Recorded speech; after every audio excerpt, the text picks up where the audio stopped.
Nama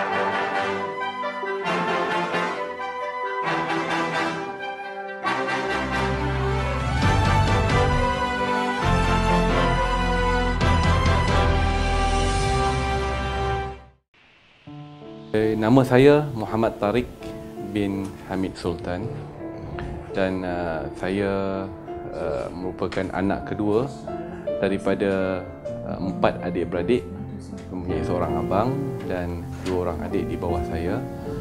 Dan alhamdulillah saya tinggal di Bandar Baru Bangi dan buat masa ini saya bekerja sebagai Ketua Pusat Kecemerlangan Aerospace Manufacturing Research Center di Universiti Putra Malaysia. Sebelum masuk ke Institut Latihan Perindustrian Kuala Lumpur, saya mendapat pengajian awal di Sekolah Rendah Wangsa Maju Seksyen 2 dan seterusnya di Sekolah Menengah Wangsa Maju Seksyen 2 juga di Wangsa Maju, Kuala Lumpur. Dan selepas mendapat keputusan peperiksaan SPM, maka di situlah bermulanya titik perubahan pada diri saya untuk memasuki ILP. Siapa yang nak ambil saya sebagai pelajar ataupun mahasiswa? PTA tak hendak mengambil saya. Permohonan dibuat tetapi ditolak. Dan pada waktu itu juga saya mendapat banyak cemuhan daripada rakan-rakan, daripada ahli-ahli keluarga yang terdekat, mengatakan bahawa mungkin masa depan saya dah tak ada. Masa depan saya dah tak ada dah. Memang dah tak ada dah. Sebab saya nak share dengan adik-adik saya, kawan-kawan saya yang masih mengikuti program di ILP bahawa ingat, sekiranya kita pernah gagal sekali, maka itu merupakan kejayaan, tangga kepada kejayaan kita. Jadi berbalik pada pengalaman saya, jadi bila saya tidak mendapat mana-mana tempat untuk melanjutkan pelajaran, saya meneruskan pengajian di tingkatan 6. Masa itu di Sekolah Menengah High School Setapak. Saya hanya pergi untuk sebulan sahaja, untuk kurang lebih sebulan 2 bulan sahaja dalam tingkatan 6. Tapi saya tidak boleh, environment saya tu, keadaan saya tu terlalu ditekan oleh kawan-kawan, mengatakan bahawa semua masing-masing mengharapkan saya merupakan pelajar cemerlang masa percubaan dan mengharapkan saya mendapat markah yang bagus dalam SPM. Tapi bila saya dapat markah yang tidak baik, tidak bagus, maka saya mendapat tekanan daripada kawan-kawan dan saya tak boleh belajar pada ketika itu. Dan saya berhenti, dan sebelum berhenti itulah saya mendapat tahu tentang Institut Latihan Perindustrian. Dan saya dapat tahu melalui akhbar dan saya lihat kelayakan masuk untuk ke ILP. Alhamdulillah membolehkan saya untuk masuk ke ILP Kuala Lumpur. Saya pun apply dan selang berapa lama dapat permohonan untuk memasuki ILP.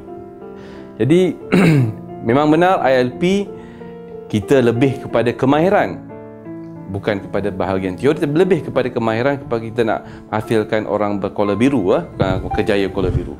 Jadi saya masuk di ILP sebagai pelukis pelan seni bina, selama setahun setengah. Pada ketika itu ialah impian awak untuk menjadi seorang doktor perubatan. Awak tak ada pernah sebelum ni boleh mempunyai kemahiran untuk melukis, tak pernah. Nak kata nak melukis apa susah, payah. Tapi saya beritahu diri saya, ini adalah peluang. Ini adalah peluang untuk saya belajar. Sebab ILP dah bersediakan peluang, dan di antara kursus yang saya rasa saya boleh bawa ialah kursus hanyalah pelukis pelan seni bina. Jadi nak tanda boleh tak boleh, kalau saya nak berubah, saya kena pastikan saya boleh mengharungi setahun setengah latihan ni sebagai pelukis pelan.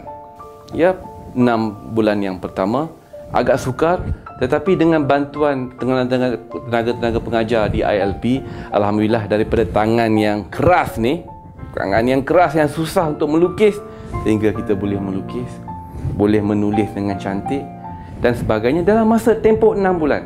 Sabash pada pensyarah-pensyarah tenaga-tenaga pengajar ILP. Mereka betul-betul berdedikasi, membantu saya dan juga rakan-rakan yang mempunyai yang berkurang kemahiran dalam bidang lukisan ni untuk belajar melukis dan menulis sehinggalah tahap yang diperlukan itu dicapai. Sesudah menimba pengalaman pelajaran sebagai pelukis pelan seni bina, saya bekerja sebagai pelukis pelan di salah sebuah syarikat swasta di Kuala Lumpur, di Wangsa Maju pada ketika itu, berdekatan dengan rumah saya. Bekerja hampir setahun dan semasa bekerja tu saya ekonomi pada ketika itu merudum tahun 1997. Berlaku kegawatan ekonomi, jadi merudum. Jadi saya bertanya pada diri saya, adakah waktu tengah kerja saya nak sambung sama ada ke peringkat diploma atau nak sambung ke peringkat yang lebih tinggi sikit lah daripada sijil. Jadi saya berfikir sama ada saya nak sambung ke peringkat diploma seni bina ataupun ke peringkat diploma yang lain, bidang lain. Jadi setelah berfikir panjang dan seterusnya, dan waktu tu saya masih bekerja di swasta, di syarikat swasta tersebut selepas mendapat sijil ILP tu. Saya rasa okeylah, saya kata saya nak sambung ke peringkat diploma dan saya buat diploma mechanical di UTM secara separuh masa, kelas hujung minggu. Bayangkan adik-adik, tuan-tuan, Isnin sampai Jumaat kita bekerja, kemudian Sabtu Ahad kita kena belajar pagi daripada pukul 9 sampai 5 petang, Sabtu dan Ahad. Jadi Sabtu Ahad kita dah tak ada dah sebab kita nak sambung belajar untuk diploma tersebut. Jadi saya meneruskan pembelajaran saya di samping bekerja sebagai pelukis pelan. Dan saya mengambil masa kurang lebih dalam 3 tahun setengah juga untuk menghabiskan diploma di dalam bidang mechanical. Jadi alhamdulillah saya lulus dengan cemerlang juga dalam diploma mechanical di UTM, dan saya telah dilantik sebagai daripada pelukis pelan kepada assistant engineer di syarikat yang sama, iaitu di syarikat yang saya bekerja itulah sebagai. Kemudian saya bekerja hampir 6 bulan sebagai assistant engineer. Lepas tu saya berhenti kerana saya berasa untuk saya nak go forward, saya nak pergi ke satu lagi tahap, iaitu saya nak sambung ke peringkat ijazah. Sehinggalah mengambil masa 2 tahun setengah dan saya pun lulus lulus dalam bidang ijazah kejuruteraan mechanical.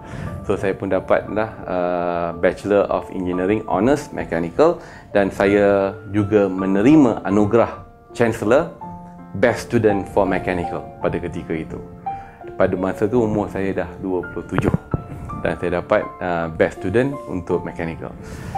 Dah dapat Best Student untuk Mechanical, masa tu saya kerja balik sebagai engineer. Maknanya proses tempat kerja yang sama, bermula dari pelukis pelan, kemudian kepada TA, assistant engineer, sehingga menjadi seorang engineer di syarikat yang sama. Jadi syarikat yang mengambil saya bekerja tu nampak progres saya. Dan saya beritahu pada diri saya, pelajaran ni tak cukup, ijazah tak cukup lagi. Sebab saya mendapat cemuhan dulu kan, orang kata saya tak akan boleh maju dalam hidup, dah habis dah gagal, dah tak boleh buat apa dah. Tak, saya kata saya nak sambung ke peringkat yang lebih tinggi lagi.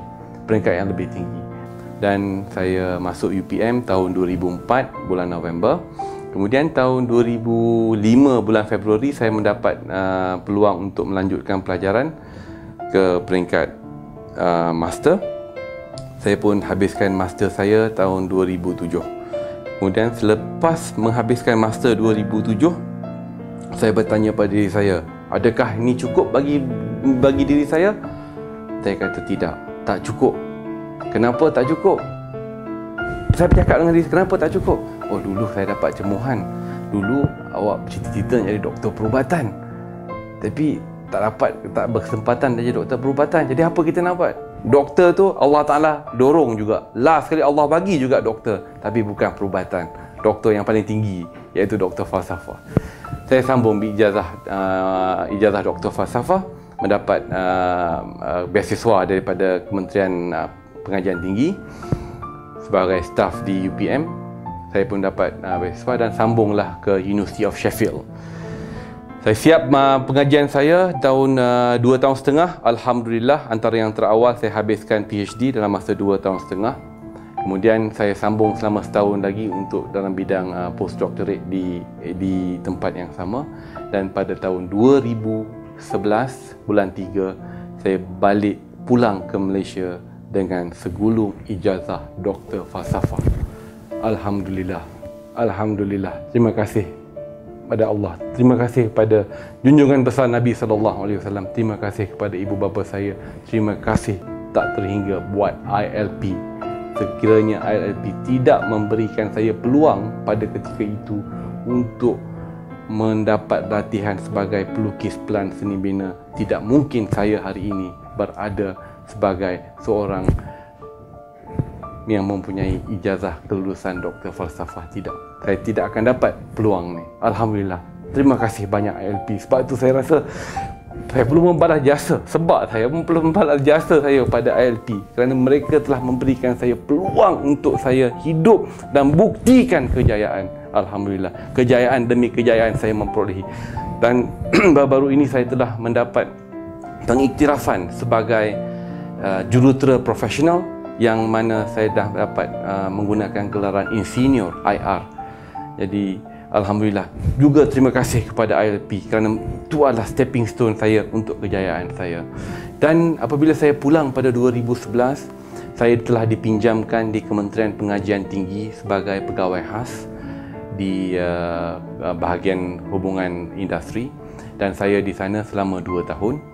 Kemudian selepas berada di sana, saya dipanggil semula oleh pihak UPM untuk berkhidmat di UPM. 2013 saya pulang ke UPM dan saya diberikan jawatan sebagai pengarah ataupun ketua pusat kecemerlangan kajian dalam bidang aerospace. Dan harapan saya kepada semua graduan-graduan, kepada semua pelajar-pelajar, pelatih-pelatih di ILP, ingatlah bahawa kita dijadikan oleh Allah Subhanahu Wa Taala, dijadikan oleh Tuhan kita untuk berjaya. Jadi jangan sia-siakan peluang yang ada. Jangan sia-siakan peluang yang ada. Kalau boleh, bukan saya kata saya yang terbaik, tapi ikutlah, kalau boleh ikutlah laluan saya. Sambunglah ke peringkat diploma, sambunglah ke peringkat ijazah, sambunglah ke peringkat master, sambunglah ke peringkat PhD. Siapa kata graduan ILP tak boleh buat PhD? Siapa kata? Siapa kata graduan ILP tidak boleh sampai ke peringkat master? Siapa kata? Bukti. Kita dah ada bukti. Bukan saya, ada 2-3 bukti lagi. Graduan ILP telah pun berjaya mendapat kelulusan yang paling tinggi, ijazah Doktor Falsafah. Ini adalah satu kejayaan. Kejayaan bukan bagi diri saya, bukan saja bagi diri saya, bagi kejayaan juga bagi ILP yang menghasilkan graduan-graduan tersebut. Bagi adik-adik di sana, ambil peluang, sambung pengajian kamu. Ingat bahawa laluan kamu ada. Sekiranya kamu nak 1000 daya, tanda 1000 dalih. Bergantung pada kamu. Be the best, beat the rest. ILP boleh, insya-Allah.